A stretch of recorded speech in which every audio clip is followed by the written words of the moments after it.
X এপত যাই পেলাই আপোনাৰ গ্ৰকত ক্লিক কৰি এডিট ইমেজত ক্লিক কৰিব। এডিট ইমেজত ক্লিক কৰা হোৱাৰ পিছত আপোনাৰ ইয়াত ফটো এখন চিলেক্ট কৰিব, যোনখন ফটো আপোনালোকে কৰিব ইচ্ছা কৰে। মই এইখন ফটো চিলেক্ট কৰিছোঁ, ইয়াত ক্লিক কৰিছোঁ, অলপ টাইম লাগিব। তাৰপিছত আপোনাৰ মানে আহি থাকিব আৰু অলপ সময় লাগিব। ইয়াত চাওক লোডিং হৈছে তলত, দেখিছে তলত লোডিং হৈছে আৰু অলপ পিছত মানে আহিব আৰু ইয়াত আপোনাৰ প্ৰমোট কৰিব লাগিব। মই প্ৰমোটটো কমেণ্টত দি দিছোঁ, আপোনালোকে ইয়াৰ পৰা কপি কৰিব পাৰিব। তাৰপিছত অলপমান লোডিং হোৱাৰ পিছত আপোনাৰ যিখন মানে ফটো ইচ্ছা কৰিছিল সেইখন ফটো ইয়াত আহি যাব।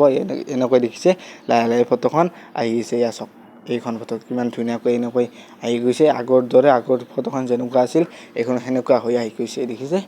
ইয়াত চাওক আপোনালোকে ভিডিঅ'টো শ্বেয়াৰ কৰিব আৰু লাইক কৰিব। ধন্যবাদ।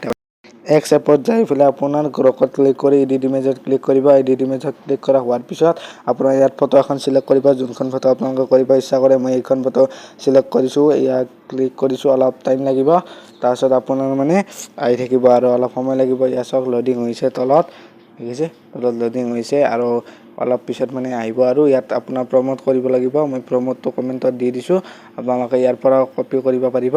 তাৰপিছত অলপমান লোডিং হোৱাৰ পিছত আপোনাৰ যিখন মানে ফটো ইচ্ছা কৰিছিল সেইখন ফটো ইয়াত আহি যাব। এনেকৈ দেখিছে লাহে লাহে ফটোখন আহি গৈছে। ইয়াত চাওক এইখন ফটোত কিমান ধুনীয়াকৈ এনেকৈ আহি গৈছে। আগৰ দৰে আগৰ ফটোখন যেনেকুৱা আছিল এইখন সেনেকুৱা হৈ আহি গৈছে, দেখিছে। চাওক আপোনালোকে ভিডিঅ'টো শ্বেয়াৰ কৰিব আৰু লাইক কৰিব। ধন্যবাদ।